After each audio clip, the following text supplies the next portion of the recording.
Despair has no authority. They cannot take our victory. But when we see Him face to face, we will forever sing His praise. 'Cause the storms roll away, the grave cannot contain the resurrecting power of our King. So we join in heaven's song, singing, worthy is the Lamb who conquered hell and rose in victory. It is finished. It is done. It is finished.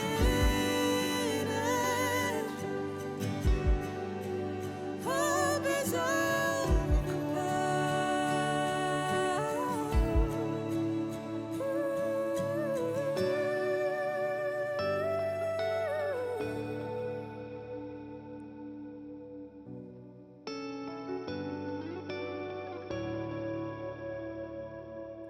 Our hope is resurrected,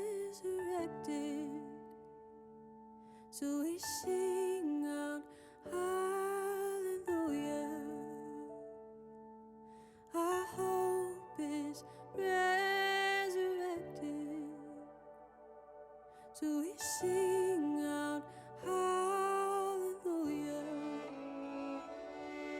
Our hope is resurrected. Well, welcome to Menlo Online. My name's Josh. It's great to have you with us. We're honored you join us for worship today. Let's lift our hearts and our voices to our God.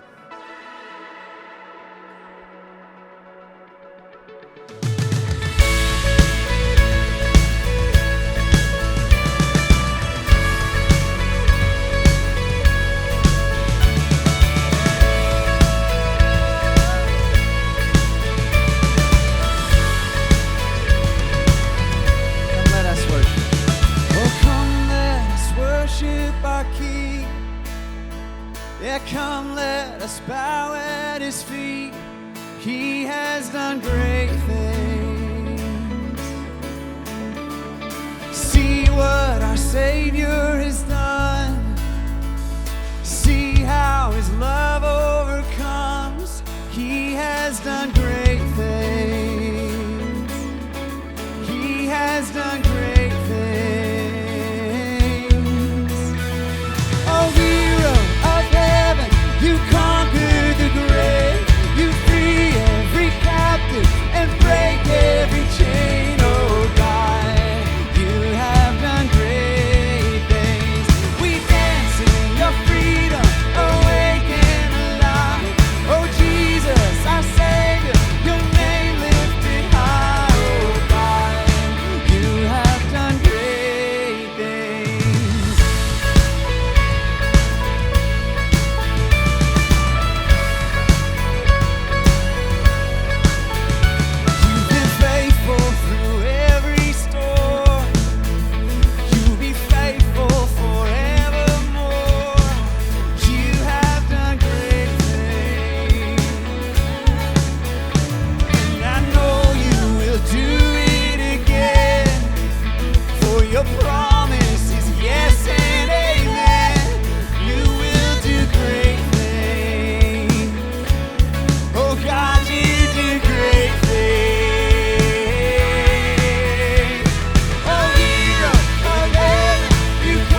Hey everybody, Mark and Jess here, and we are so excited to be with you today. We have a special online-only sermon coming your way, but before we get into that, let's go ahead and fill you in on some things that we think you should know. Yes, if you're watching on Sunday, it is September 19th, and that means it is our annual meeting day. So go to menlo.church/annual meeting to get all the information for that. If you like things like church budget, or if you want to know a senior pastor search update, or if you want to vote in our 3 new elders, this is the meeting for you. So if you're a covenant partner, which is what we call membership, go there and register so you can vote for those elders. If not, you can still attend and watch live on YouTube. So again, go to that website and get all of those details there. And just a reminder, we have fall labs kicking off this week. All 25 plus labs are launching, and again, these classes are both in person and online. So we are very excited that we're putting on the marriage course online. If that's interesting to you, then go ahead and sign up for that. We have a ton of people registering already, but if not, head over to menlo.church/labs for more information on all of our other classes and ways to register. Yes, and as always, we want to say thank you so much for your generosity. It's because of your giving that we can put things on like these labs, as well as our fall retreat coming up, and all the other types of opportunities that we have that creates community, both on-site and online. Also, 10% of our giving goes to missions and outreach, so it's because of your giving that we are able to spread the good news of Jesus all over the world and in the Bay Area. So whether you partner with us for a long time or this is your first time, just follow the instructions on the screen, and we just want to say thank you so much for that.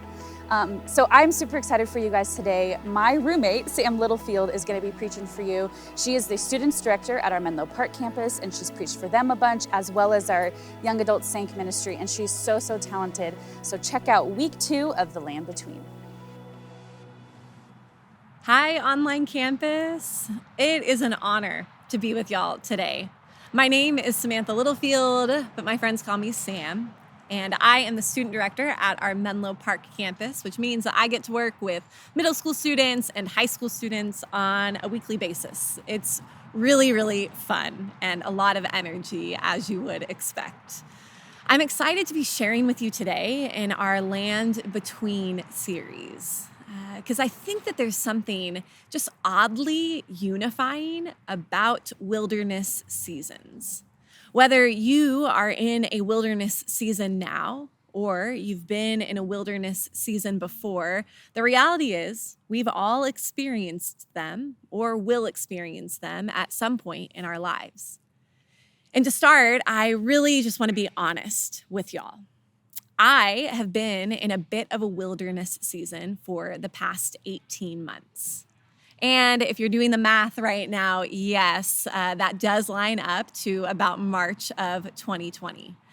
But as we all have our unique experiences and stories with COVID, mine started with me moving right at the beginning of COVID to come and work here at our Menlo Park campus with students.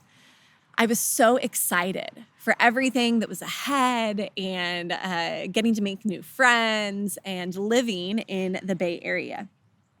Honestly, there were days and moments where I was really confused why God brought me to Menlo at the time that he did.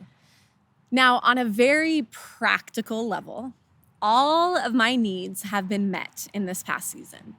And the wilderness that I have experienced may not have felt like a wilderness to other people. As we look at this past year and a half that we've all experienced, I know that we all know people who have marriages that have failed, family members who have passed away, jobs that have been lost. There have been some pretty clear things that made sense of why some people have felt like this has been a wilderness season. And my situation doesn't necessarily have any of those things. And really, the reality is coming to the Bay Area when I did, it had a few perks. One of them being that I didn't experience any traffic. For the good first chunk of me living here, no traffic on the roads. That was pretty nice. I got really familiar with my house plants and all of their watering schedule, which I am still carrying through to today. And in a way that only the Lord could, I got to online date during a global pandemic, which somehow I got to share the hope of Jesus with a handful of people that I matched with. And like many of you, I did the thing of making sourdough bread. And shortly after learning how to make sourdough bread, I forgot and never really made it again. So the wilderness really wasn't and hasn't been all that bad. But honestly, as the months wore on, and as there were days and weeks where everything felt so heavy, I began to notice in myself how easy it was for me to complain and to offer up my thoughts to the Lord about the situation that I was in and the hardships that I felt like I was facing. And in this wilderness season that I feel like I've had, I will say that I felt God's companionship like a way that I never have experienced before. And I think today that's really what I want to talk about. I want to talk about how we live in a paradox where we have a God that meets us in our complaining, and he uses them to cultivate a deep intimacy with us. The interesting thing about this past year is that we all experienced the same thing, a global pandemic, together. But each of our individual experiences have been so different. And in many ways, I think it's similar to the Israelites wandering in the wilderness. They wandered, and every day, every week that passed by, different people were experiencing different pains or emotions in the process of the wilderness. So I want to look through a little bit at the story of Exodus and follow a bit of a thread of the Israelites' posture of their hearts as they interacted in the wilderness. And to do that, we're going to continue in the book of Exodus. And I do want to just take a minute and remind you that we have a chat feature in the online platform where if this stirs anything in you as we are talking today and you want to pray with someone, make sure and click that button, and someone would be honored to pray with you because that is a gift that we have even in this online space to be able to hold one another up and pray for each other. So for a moment, I want us to think about the excitement and anticipation that the Israelites would have had for their entrance into the promised land. Leaving Egypt, the promised land, as they were told, was a land flowing with milk and honey. They would be free from slavery, and the land that they were heading to seemed so much better than the land that they were in already. I think we've all had similar moments like this, haven't we? Looking ahead with anticipation for your next big vacation, or the excitement around the start of a new job, or maybe it's finally reaching retirement or meeting that someone special. It's a time filled with hope and anticipation, but you soon realize that it maybe wasn't all that you imagined it would be. Things begin to crumble around you. Your family maybe didn't seem to get your vision for vacation, and they argued a lot more than you were hoping for. The new job isn't stacking up to what you felt like it would be. Retirement finds you yearning for more. And maybe the new person that you're dating, who you thought just maybe would be the one, ends up not thinking that you were the one. Disappointment and discouragement often follow. What is stirred in you in those moments? In those moments of disappointment, if you're anything like me, coming up with a long list of my frustrations seems relatively easy for me to do. And in seasons of disappointment, offering my complaints to the Lord and maybe telling him how I think things should have played out is relatively easy. The Israelites knew that feeling of disappointment well, because after all the buildup for the anticipation of what was ahead, the people wouldn't enter into the promised land for another 40 years. The Israelites would wander in the desert aimlessly, waiting for a generation of people to die out so that they could enter into the land that was promised to them. And it's rather discouraging when you think about it. A promise given, followed by years of wandering and waiting. And as if the wandering wasn't hard enough, there was something in the water of the community that made this season even more unbearable for the people of Israel than it already was. It was something that affected the old and the young, the men and the women, the leaders and the followers. It was a spirit of grumbling and complaining that took root early in the Israelites fleeing from Egypt, and it carried on through their entire time of wandering. So to recap the story, to make sure that we're all up to speed, Moses had an experience with God at the burning bush where he's told to rescue the people from their bondage, and he heads to Egypt to free the people. But when he arrives, things don't really go as planned or maybe as he would have anticipated entering in. The Egyptians end up making life and the workload incredibly difficult for the Israelites. They take away straw, they make them go find the straw and make their own bricks, and they expect the same workload and output from them every single day. So imagine for a second that you are an Israelite. A guy shows up and he says that he is going to take you into a land that was promised to your ancestors. Seems pretty great. Talks about a land flowing with milk and honey. And it felt like a pretty good deal to be free from the slavery that they were in. But after he starts speaking of these plans, your life gets incredibly difficult. The workload gets harder. And not to miss a beat, the Israelites in this moment, when they recognize the parallel between Moses coming and their workload getting harder, we see one of the first complaints in the book of Exodus. It's in Exodus 5:21. The Israelites look towards Moses and they say, "The Lord look on you and judge, because you have made a stink in the sight of Pharaoh and his servants and have put a sword in their hands to kill us." They are one for drama, the Israelites here with this complaint. But what I want you to notice is that the relationship between Moses and the Israelites begins with the people complaining about the way things were happening. Despite the complaint, Moses persists, and God shows an incredible amount of power as he brings the 12 plagues on the people of Egypt. After the plagues run through, the Israelites are finally given the green light from the Egyptians to leave. But, as you might know, Pharaoh quickly changed his mind about letting the people leave. I would imagine that the reality of his workforce completely abandoning him in this moment would have finally hit him. And so he has his people pursue the Israelites. And we pick up the story in the 14th chapter of Exodus in verse 10. When Pharaoh drew near, the people of Israel lifted their eyes, and behold, the Egyptians were marching after them, and they feared greatly. And the people of Israel cried out to the Lord.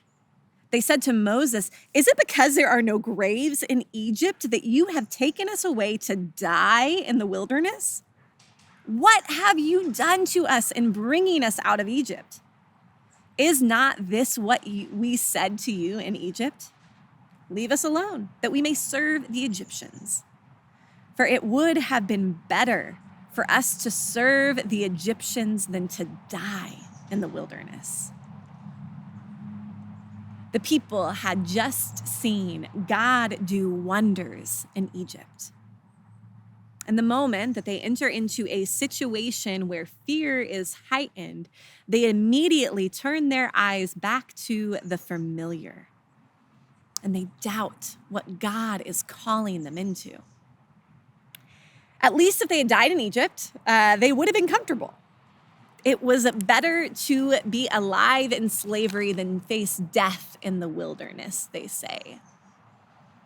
And to be honest, put in this situation, I want to confess that I would have been echoing this complaint. Fear would have felt crippling as I heard the word of the Egyptians pursuing us.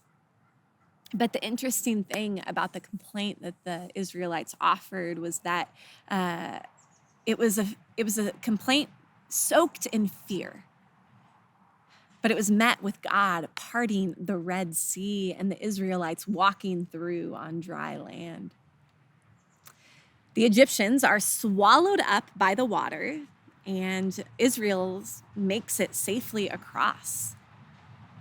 But what I think is important to note is that the habit that formed in the Israelites to complain had taken such a deep root in that beginning stage of their wandering and of fleeing Egypt that they would soon forget about the provision of God through the parting of the Red Sea, and they would forget about the power of the plagues. It would all become so distant as they continued on their journey to the Promised Land.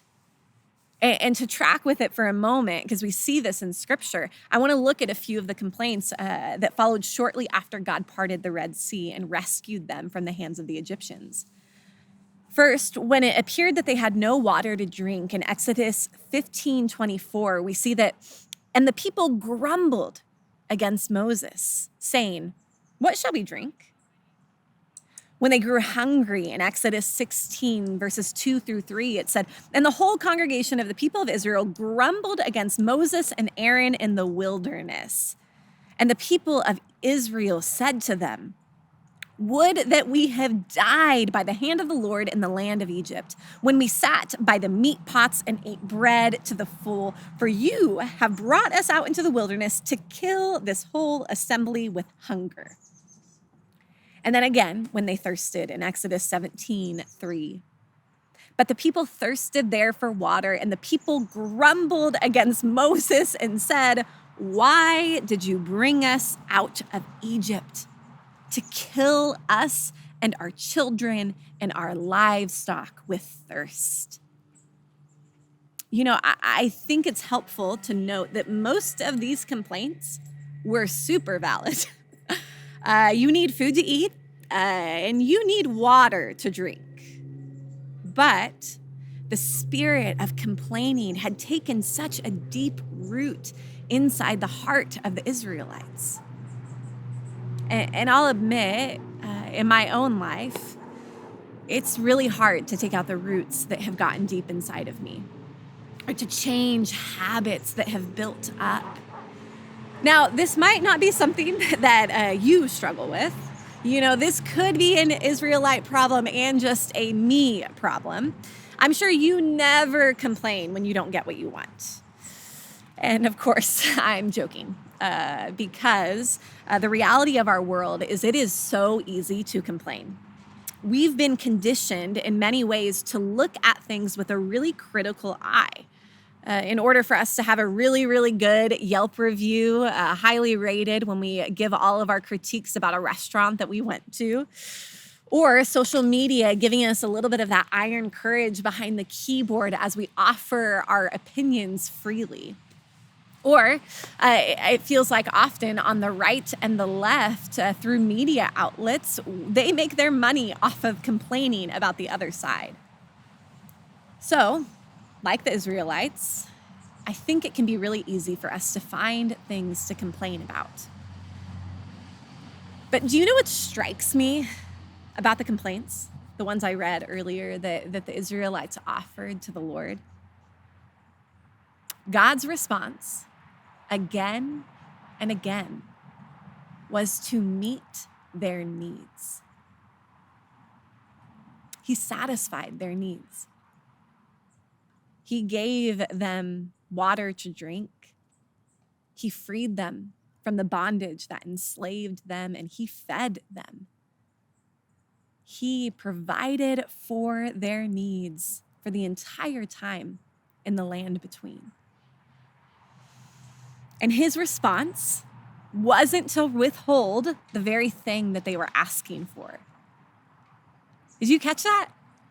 They asked for water and food and to be freed from slavery, and God did not withhold that thing. He offered it to them. He met them. Just as he provided the plagues in Egypt to show his power, He used the groanings in the wilderness as an opportunity to provide for their needs, to show their power, and to show his care. I wonder if there is any part of you that has maybe withheld bits of yourself from the Lord because you're unsure of how he will respond. If God knew the depth of your fear, if he knew the depth of your doubt, what would he think? I think if what we've already seen in Exodus is any sign, I think that God, even though he already knows it, wants to hear from you and that he would respond with care. Earlier, I shared a verse about one of the first complaints that the Israelites made that's recorded in the book of Exodus. Remember, it was when we started talking about how the Israelites were enslaved in Egypt and the things were getting difficult with making the bricks. But that complaint that we saw earlier actually wasn't the first complaint in the book of Exodus. You see, while the people were deeply enslaved in Egypt, before the parting of the Red Sea, before the plagues, before Moses met with God at the burning bush, we read in Exodus 2:23 through 25, that the people of Israel groaned because of their slavery, and they cried out for help. Their cry for rescue from slavery came up to God, and God heard their groaning. And God remembered his covenant with Abraham and with Isaac and with Jacob. God saw the people of Israel, and God knew. God knew. He wasn't surprised about the state of their situation, and from the very beginning, God heard the groaning deep in the hearts of the Israelites. And so as I think about the land between, and as I think about the complaining, I think about how comfortable the Israelites felt with complaining in the wilderness because of the deep sense of knowing that God heard them. From the very beginning, they saw that God heard their cries and that he cared for them. And I wonder if there's any part of you that has closed this idea off. Or if there's a spot that maybe you've chosen to not bring back up to the Lord because you think that maybe God thinks that you should be over whatever it is that's causing you concern. But I think the land between offers a message for us all. Our gracious God wants to hear the depths of our groanings. He's not far off. He is present with us, and he invites us to notice him in that reality so that he can help transform us into the people that he wants us to be. As we look at this story, I want to offer two takeaways for us. They are things that I have needed in this past wilderness season, and they're things I've been reminded of. And I think they are lessons that I will continue to learn in the years ahead and in different lands between in the future. The first is a bit of an add-on to much of what I've been talking about already. Yes, we have a God who wants to hear our complaints, and he wants to hear and be invited into everything that's going on. But I think that God cares about the posture of our hearts in our complaining. Because I think that there is a difference between complaining and grumbling. Complaining is communicating your feelings and emotions. You know, for the Israelites, it would have been not having water, not having food. It was the unbearable workload that they communicated out. They were all fair complaints. And I think that these type of complaints actually create intimacy. It's inviting God into your everyday space and letting him know what's going on and how you're feeling. But grumbling, on the other hand, has a bit of a selfish tone to it. It's complaining, as the Israelites do in Numbers 11, about their desire for meat because they are tired of the manna that God had been providing for them. Or maybe, for me, it could be grumbling all day at work about how tired I am without recognizing or acknowledging the fact that it may have had something to do with the fact that I was up late binge watching a favorite new show. It's what we think of in this grumbling of a spoiled child complaining on Christmas because they didn't get exactly that thing that they wanted. This kind of grumbling, it creates distance. God cares about the posture of our hearts, and he welcomes our complaints because it creates intimacy with him. It invites him into the life that we are experiencing. Now, the second takeaway is a bit of a response to a reality that I think we have to name before closing our time together. And it's this: the Israelites who complained, they actually didn't enter into the promised land. They didn't receive the thing that they thought that they would get when they entered into the wilderness. And I think it would be tempting to throw out all that I've said so far because of that reality. Because in our A plus B equals C society, I think it could be easy to look at the story of the Israelites and think that maybe it would have actually been better for them to stay in the land of Egypt. Sure, they would have been in slavery, but at least they would have had beds and they wouldn't have had to walk around so much. And I think especially in our American society, we want a happy ending where people worked hard and they receive a reward for their hard work. Honestly, I want the generation of Israelites who wandered for so long to make it to the land that was promised to them, but they didn't. And so in some regards, I just wonder, why does it even matter if God welcomes our complaints when we don't get the thing that we've hoped for? It makes me think of the passage in Hebrews 11 and 12 when it's talking about these heroes of the faith, and it names Noah and Abraham and Moses. And at the very end of talking about all of these people, it talks about how they did not receive the thing that had been promised to them. They didn't receive what had been promised. That, gosh, seems discouraging.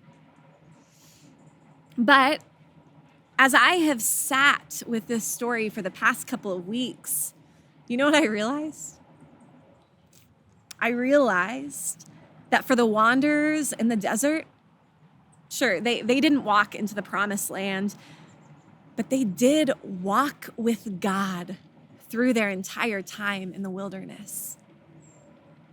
The desert wanderers had an opportunity to see God move again and again. They were guided by a cloud by day, by a fire by night. They were provided food, manna in the wilderness to eat every single day. He provided for all of their needs, and they were dependent upon his care. Complaint after complaint, he provided and gave them an opportunity to experience a life wandering with him.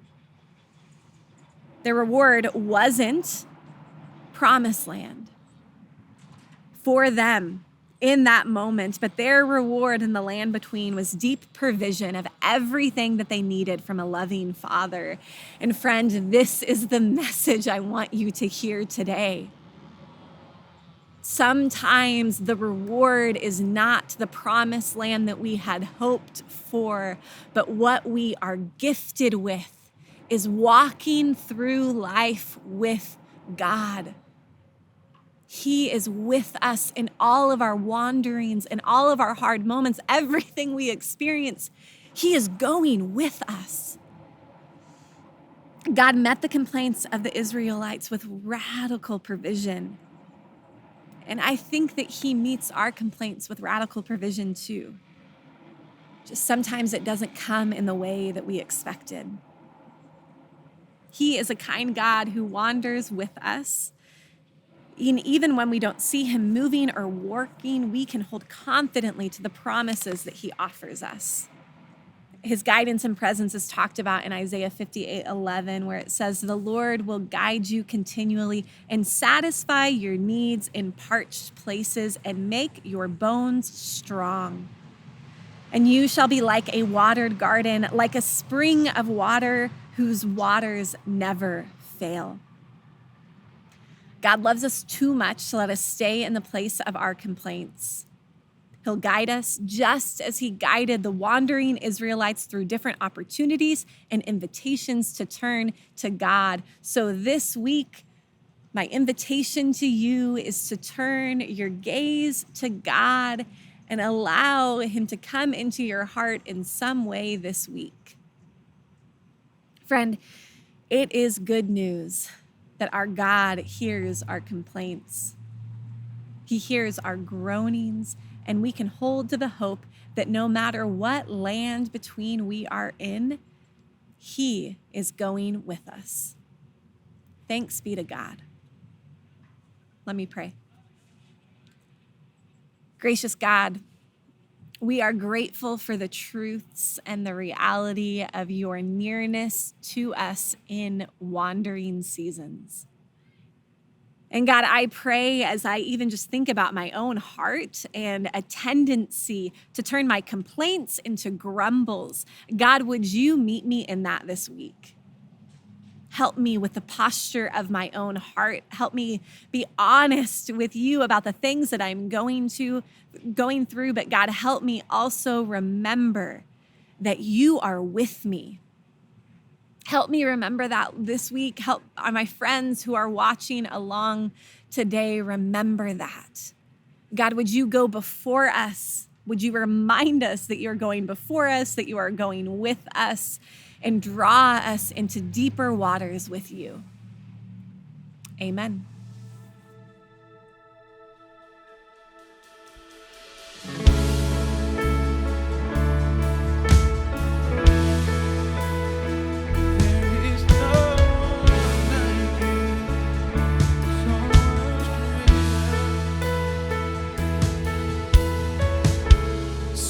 To me, when the silence steals my voice, you understand me.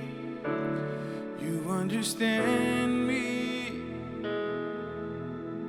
And come to me in the valley of unknowns. You understand me. You understand me. You understand me, God. You understand me. So I throw all my cares before you. My doubts and fears don't scare you. You're bigger than I thought you were. You're bigger than I thought. So I stop all negotiation with the God of all creation. You're bigger than I thought you were.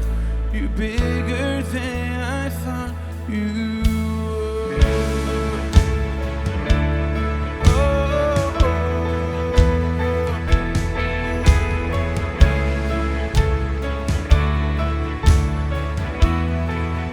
and when we sing this together, I believe, but help my unbelief. Understand me, you understand me. Help me reach the faith that's underneath. You understand me, you understand me. You understand me, God. You understand me. So I throw all my cares before you. My doubts and fears don't scare you. You're bigger than I thought you were. You're bigger than I thought. So I stop all negotiations with the God of all creation. You're bigger than I thought you were. You're bigger than I thought you.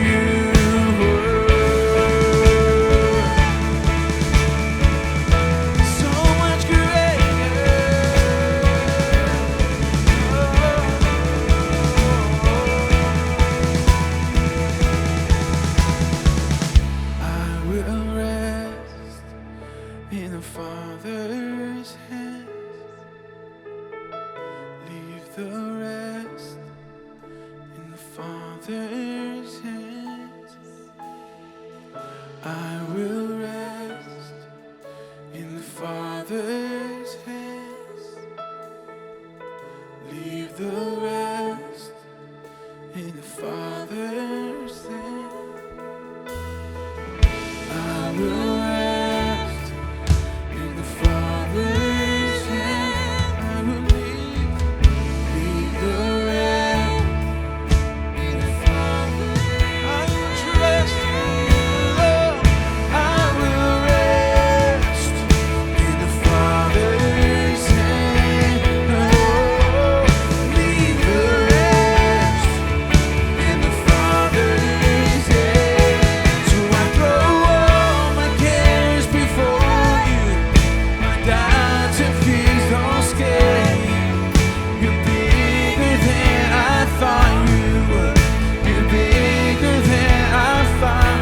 So I stop all negotiations with the God of all creation. You're bigger than I thought you were. You're bigger than I thought. You're bigger than I thought you were. You're bigger than I thought you were.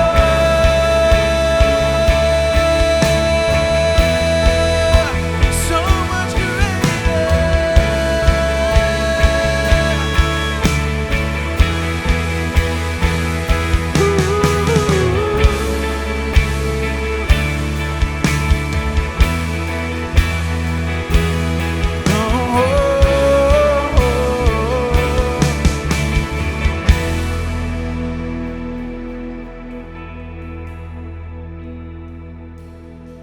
You see, I will rest in the Father's hands. Leave the rest in the Father's hands. So I throw all my cares before you. My doubts and fears don't scare you. You're bigger than I thought you were. You're bigger than I thought. I stop all negotiations with the God of all creation. You're bigger than I thought you were. You're bigger than I thought you were.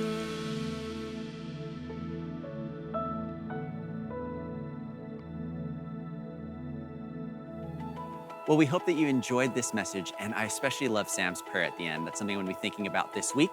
And before you head into your week, make sure that you stop by our annual meeting that's happening after the 10:30 service and register for Fall Labs because those kick off. Super excited about those. We will see you there. Have a wonderful week.